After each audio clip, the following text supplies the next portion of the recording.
E isso me atrapalhou a me conectar com Deus mesmo. Porque eu achava que eu tinha que sentir uma coisa gigantesca. E eu ficava assim, gente, eu tô fazendo tudo certo. Eu tô lendo a Bíblia, eu oro todo dia, eu canto na igreja, não faço nada de mal. Por que eu não tô caindo no poder? Sério, eu ficava tipo assim. E às vezes eu sentia que as pessoas também estavam forçando uma performance, eu não conseguia me ver nesse lugar. Então eu comecei também a questionar Deus, pensar assim, será que Deus... Por que Deus não tá falando comigo? O que tem de errado em mim, né? Pensando assim, deve ter alguma coisa de errado em mim, que Deus não tá se conectando comigo dessa forma.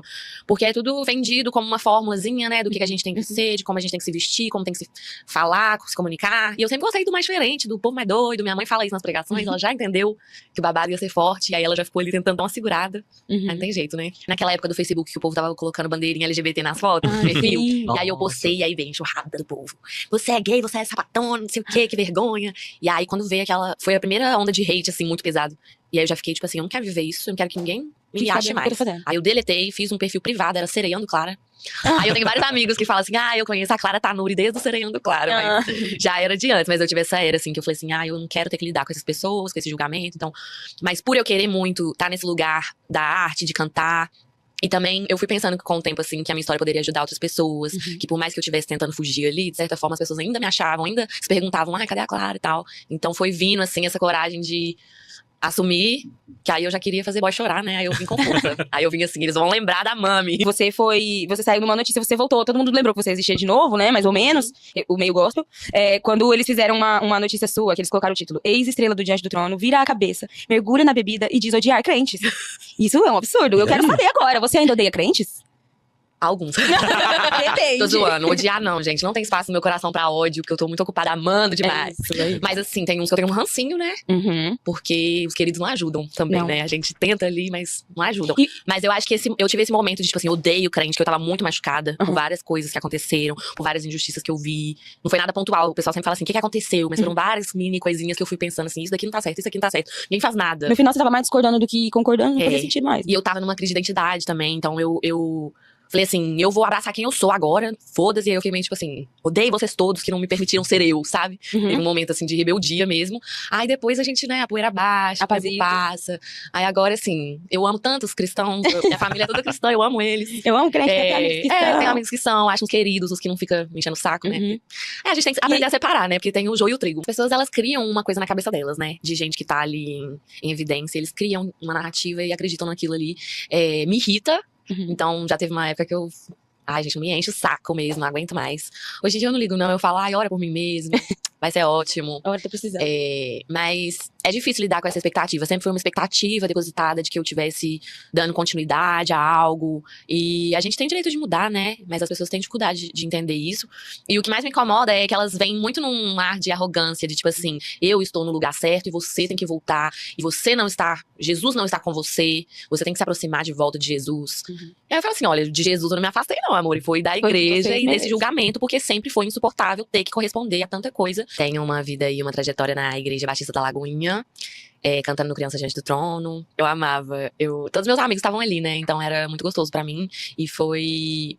Tudo encaixou, assim, que eu comecei a gostar de cantar, de atuar. E era um lugar que eu tava confortável. Então foi divertidíssimo. Um dado momento, comecei a me sentir meio estranha. Tipo, adolescente, assim. E depois uma ruptura dramática. E hoje eu sou cantora, compositora, bissexual. E tô me reconectando com a minha espiritualidade. E você ficou até quantos anos? Eu acho que eu tinha 15 ou 16. Nossa, você cresceu lá dentro. Eu cresci. E nessa época eu já tava tipo assim, não quero ficar aqui não, gosto de Jonas Brothers. E existe vida depois dessa igreja tradicional? Como é que foi essa coisa dessa saída então, né? Você tava contando aqui que com 15, 16 anos você entende que não dá mais, você não quer mais ficar ali. Mas qual é a vida que existe, né, assim, principalmente pra essa coisa de cultivar a espiritualidade, depois que você saiu da igreja tradicional? Então, foi um processo, porque primeiro realmente eu fiquei com raiva e eu não queria nem saber. E aí teve uma época que eu até falava assim, não existe Deus não. Desacreditei total, fiquei muito machucada mesmo. E aí fui viver uma vida, assim, de excessos, sabe, indo com muita sede no mundo, agora eu quero o mundo todo, assim. E foi divertido até um certo ponto, depois ficou um pouco problemático, assim, um pouco perigoso até. E aí, nesses momentos de angústia, assim, de pensar, nossa, mas eu tô aqui agora fazendo o que eu quero, com a liberdade que eu quero, mas ainda sentindo um vazio, né? E sentindo falta de me fortalecer, sabe? Porque aí também eu volto pra mídia, assim, me posicionar, as pessoas julgando e cobrando. Então eu comecei a sentir assim, eu vou tirar força de onde? Tipo assim, quais estratégias eu vou usar pra me fortalecer aqui em alguma fé que ainda reste em mim? E aí eu fui fazendo esse movimento, assim, de meditar e comecei a gostar muito de estar na natureza, de fazer trilha. E aí era um momento que eu ficava até emocionada, assim, porque eu sentia essa completude. Tipo assim, ai, eu faço parte disso aqui tudo, e isso é muito lindo. Então, aí eu comecei a pensar sobre isso de novo e comecei a desenvolver uma fé que não depende de uma religião. Aí eu fui caçar em vários lugares também, já fui em terreiro, já fui em várias igrejas diferentes. Por curiosidade, por sede mesmo de ver outras formas da espiritualidade. Espiritualidade, né? Isso a gente não perde, né, Clara? Sim. Eu até perdi, assim, na verdade não perdi, fica adormecido lá no fundo. Aí tem hora que você sente aquela coisinha, assim, a intuiçãozinha, assim, batendo. Mas foi um processo de redescobrir mesmo, que eu poderia ter esse relacionamento com Deus, por mais que as pessoas não validem. Porque o povo às vezes fala assim, ai, não acredito em Deus, nada, olha lá a vida dela e não sei o quê.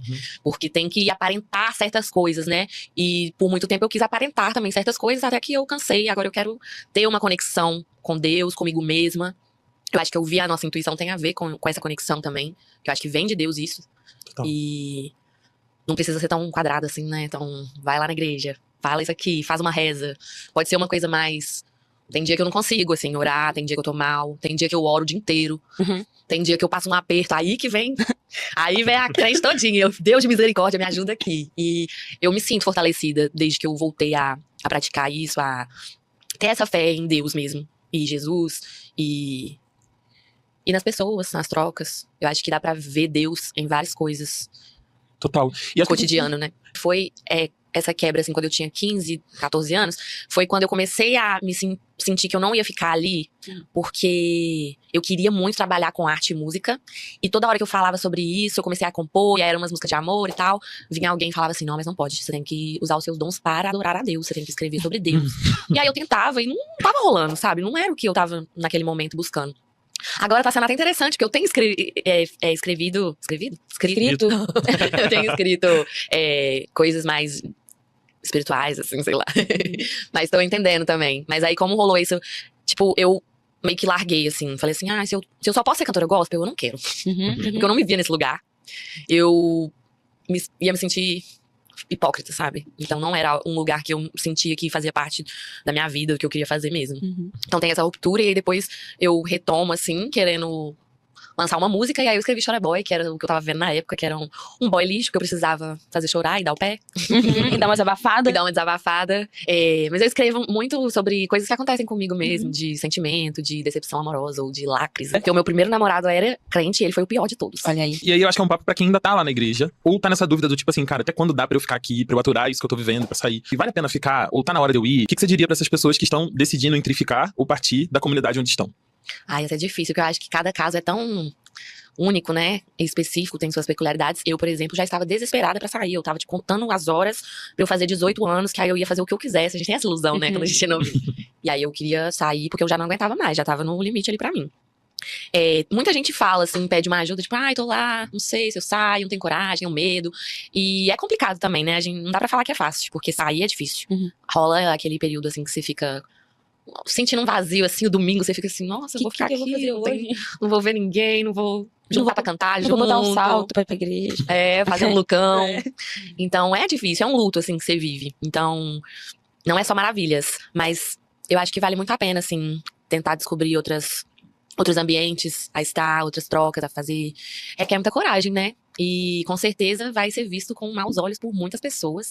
Então você tem que estar disposto a ser mal interpretado, julgado, chamado de desviado e sustentar aquilo ali.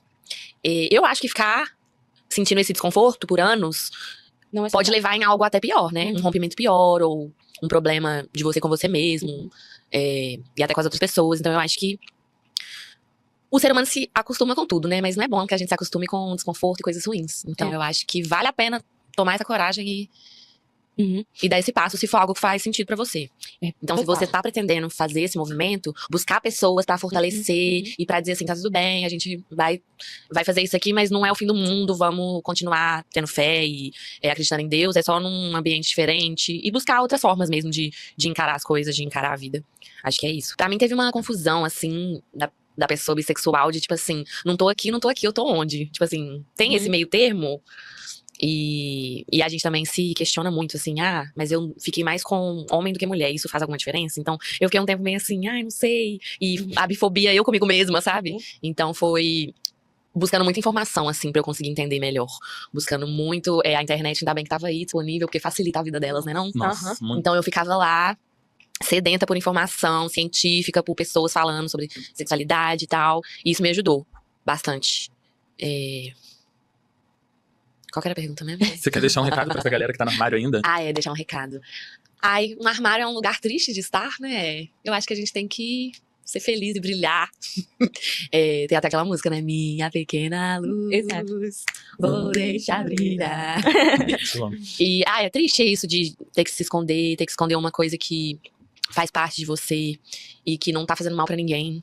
Pelo contrário, é sobre amor, afeto, trocas. As pessoas reduzem muito a só sexo, né? A uma coisa puramente sexual. A gente só tá querendo amar, andar de mãozinha dada, sabe?